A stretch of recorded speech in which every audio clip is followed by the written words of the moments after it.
So, hello people. Let's welcome Gunnar with the continuous Keysigning party introduction.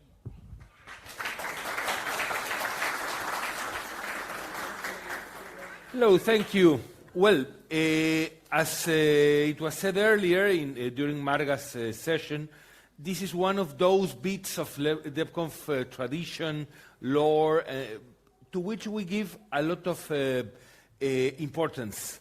So, I will first try to explain why. Mostly for the newcomers, I will try to explain what is this thing about Keysigning, right? Hablo español, soy mexicano, so you can ask questions in Spanish, in English. I will talk in English because we are also many non-Spanish speakers in the room. So what is this? Well, Debian is a global project, as you can tell by now. We are many people. We are a big project. We are many people, but many more people trust us for some reason. They trust us with their data. They trust us with their computers.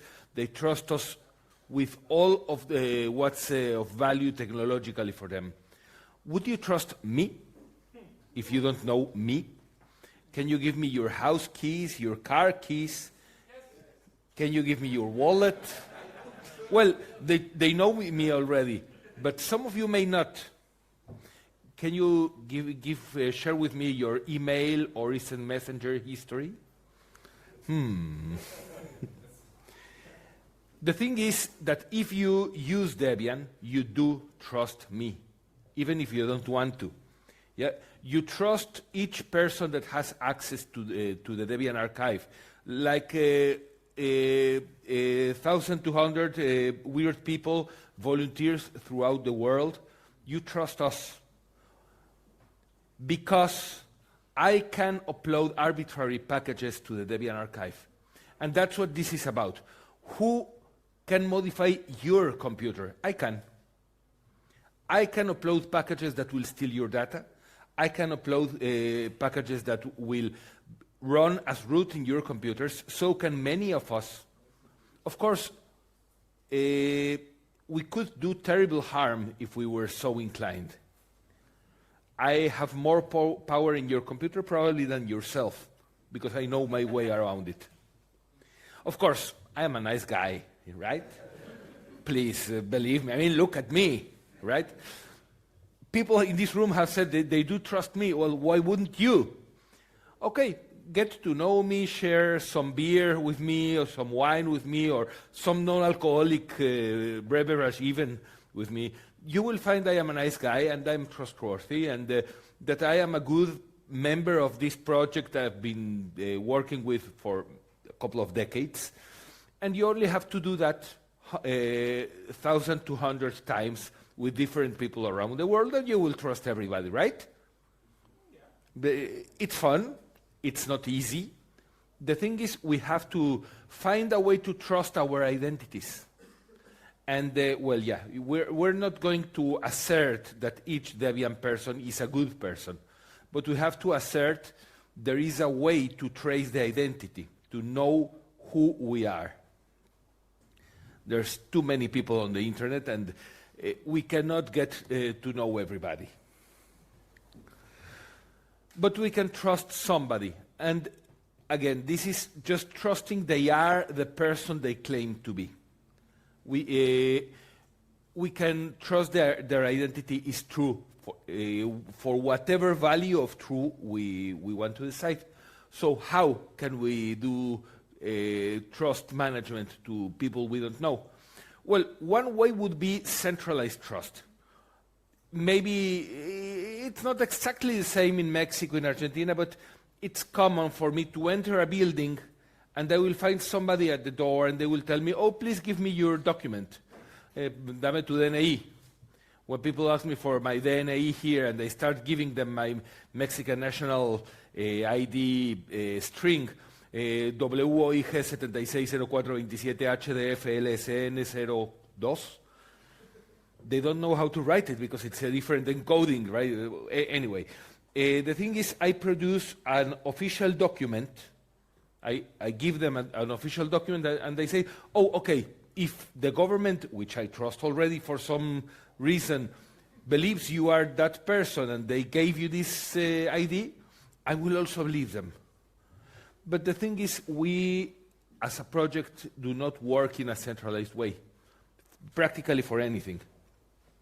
So we have to do distributed trust management. We have to introduce each other, and we have to believe, oh, I know this guy is called Charles, and I know that Charles knows people around him, people in Brazil. And I will believe that any Brazilian that says, oh, but Charles knows me, that will be okay. So we weave a network of people that know each other. And again, this can be done as a more mathematical way in a centralized or a distributed manner. So, for example, your browser follows this model where a user checks whether a certificate for a website is signed by a certification authority that comes from a trust anchor, which is trusted by their system. But we don't have this. What we have is something more like this, yeah, where trust is centered at each of the nodes. So if I am B and I want to know whether K's identity is correct, well, I have to find a series of paths that will lead me from one to the other. So this is the distributed web of trust. And of course, to be a part of the Debian project, one of the steps that we require, either for being maintainer or for being developer or non-uploading developer, but all official participation happens after signing both the process when you want to join, or the packages, the work you're doing, or the votes you are making for the project. So some people don't know many people in the project, and there may be people that are just a little bit connected like this, right? Yeah, this person has only one link, but it's a bidirectional link. I trust you, you trust me, and I am connected already. There are people that are somewhat more connected, right? This one here, well, they have less than a dozen connections, but there is a connection already. And there are very central people that have dozens of connections. Yeah. So,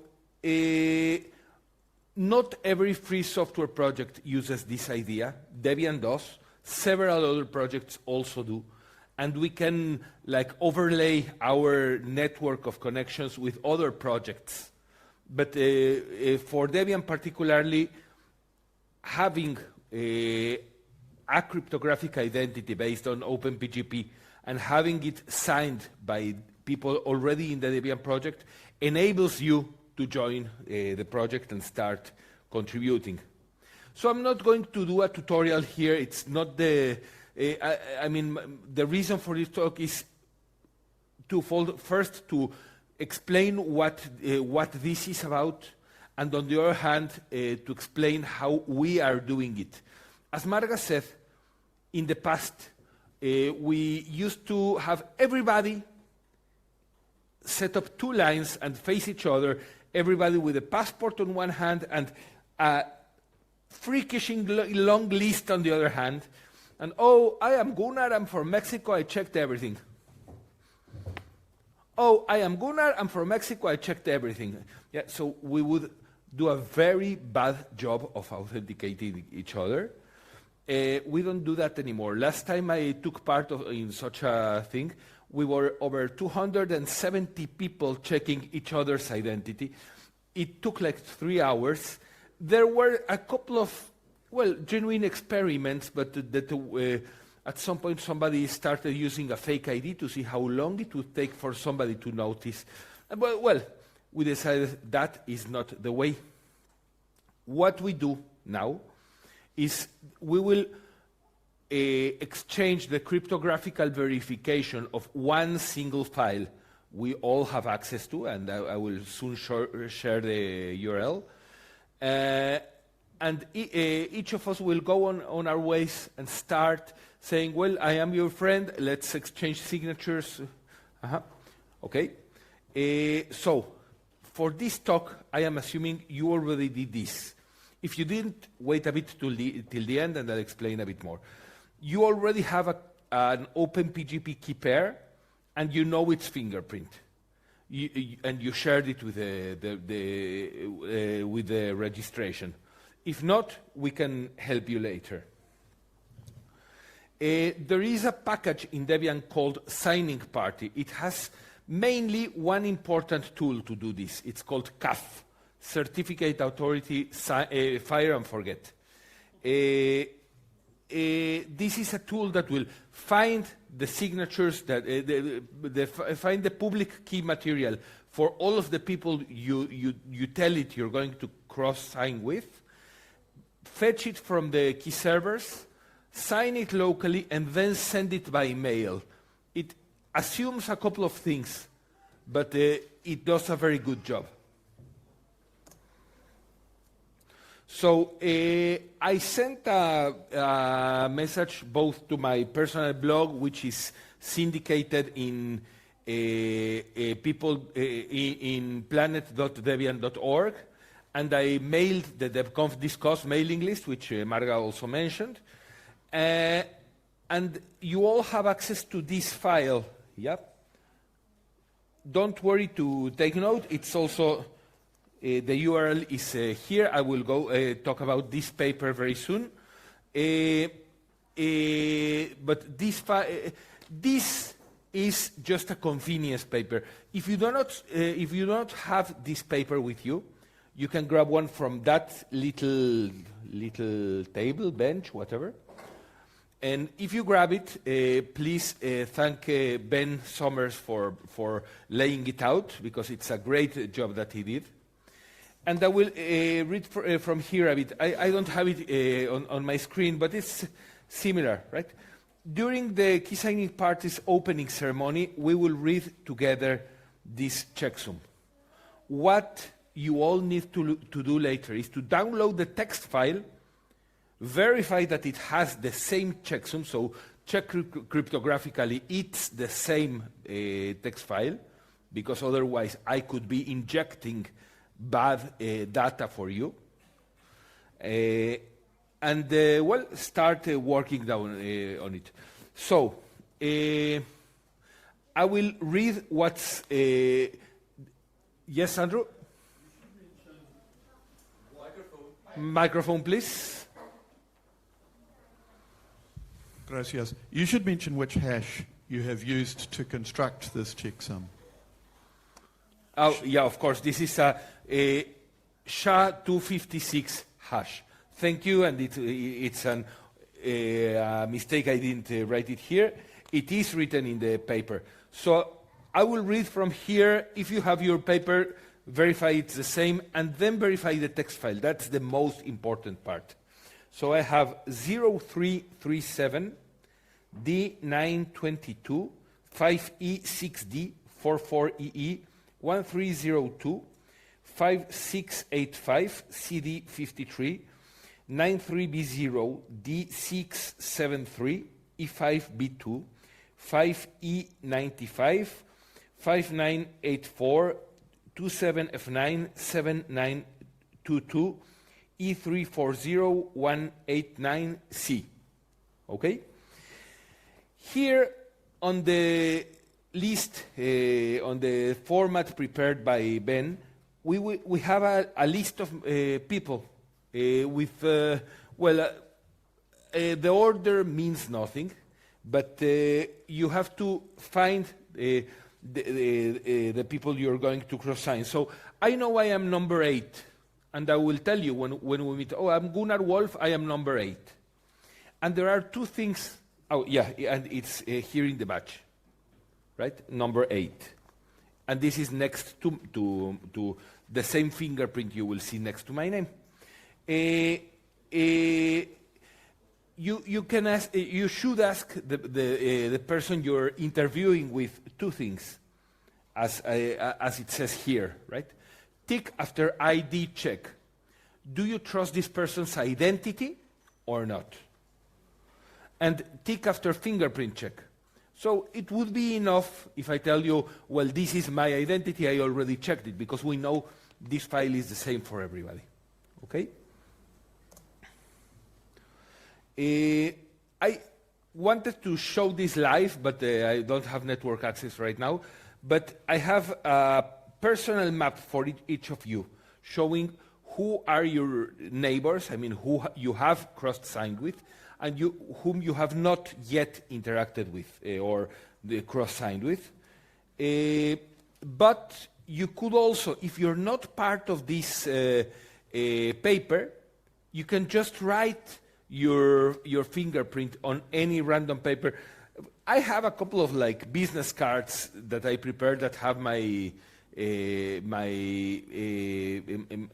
my fingerprint, but it can be a paper written with pen and ink. It's valid. It can be any slip of paper, and we can exchange them with people. What should I check? Some people will want to see your government-issued ID. That would be a passport or probably your DNAE or whatever. Some people will not care about government-issued IDs, but for example, I will sign people whom I have interacted with and whom I think I would recognize on the long run. Everybody should have their own personal policy as to what constitutes identity proof, right? If you come to me and I tell you, well, but I don't know you, I'm not signing you, don't take it personal. Everybody has their policies for signing, okay? The only thing is we have to ensure that we don't just randomly sign people. We don't want to lend a hand, for example, to people like Tan. You remember the XZ attempt of attack or successful attack, whether, any way you read it. We don't want to open a door for them into our project. Whom should we sign? If you see the map and you see who you're closer to, who you're farther with, well, if you're new, sign whoever you have interacted with. Local, remote, new, old acquaintance. It's better to be connected than to be disconnected, of course. But we old-timers, if I see there's a friend that I've worked with for many years and we have not yet cross-signed, I should approach them and say, well, let's tighten the web of trust. I don't know, I mean, there's the important thing is to be connected to the network, because people will also migrate their keys over time, and that's something that we have to discuss later. Sometimes we have to migrate to different algorithms or things like that. So it's better to have several points of contact to have a strong connection. So that's it for the material I have prepared. Of course, I'll be happy to take questions. That is my fingerprint, in case you want to compare with number 8. You can all check that number 8, I have checked my fingerprint. And well, please, if there are any questions, please raise your hands. And